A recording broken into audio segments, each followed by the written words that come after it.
आपको पता है चंगेज की तारीख? चंगेज एक जालिम बादशाह गुजरा, बहुत बड़ा जालिम, जिसके सर पर 50 लाख लोगों के कत्ल का इल्जाम है।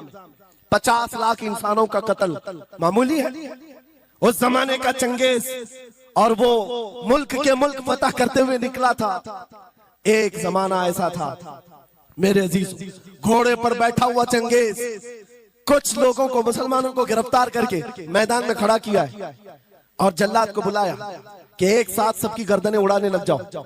वो कितने लोग थे? 3 सफों में खड़ा किए हुए थे लोगों जिनका कत्ल होना था।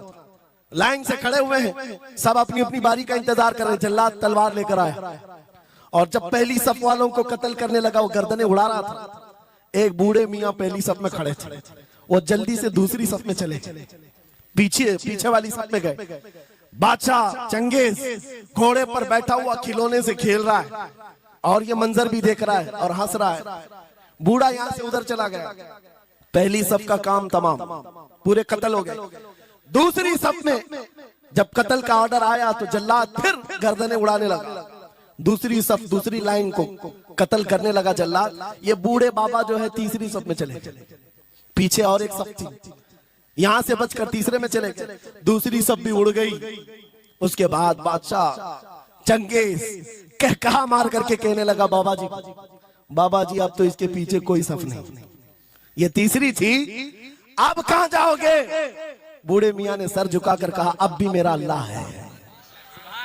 ये यकीन होता है, जहां तक बचना है बच लेंगे, और जब नहीं है, बाबा जी ने कहा अब भी अल्लाह है, हो सकता है। उस चंगेज ने कहा कि उड़ाओ अब इनकी गर्दनें। अभी जल्लाद तीसरी सफ को उड़ाने ही जा रहा था, अचानक चंगेज के हाथ से वो खिलौना नीचे गिरा, जो खेल रहा था बैठ करके घोड़े पर। जैसे ही वो खिलौना उठाने के लिए नीचे की तरफ आया, उसका पैर जीन से निकल गया और घोड़ा अचानक बिदक गया, सरकश हो गया और घोड़ा सर पर दौड़ने लगा। और ये एक पैर इसका जीन में फंसा हुआ है और सर नीचे जमीन पर है।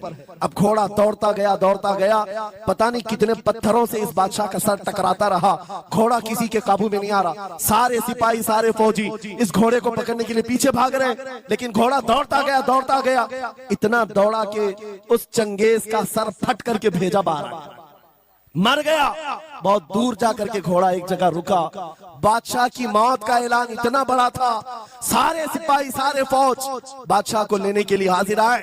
मियां पूरी सल्तनत तहबतह हो गई, हुकूमत बदल गई, सब खत्म हो गया। और जो कैदी थे वो आजाद होकर जाने लगे। वो बूढ़े मियां कहते हैं बाकी लोगों से, क्या मैं नहीं कहता था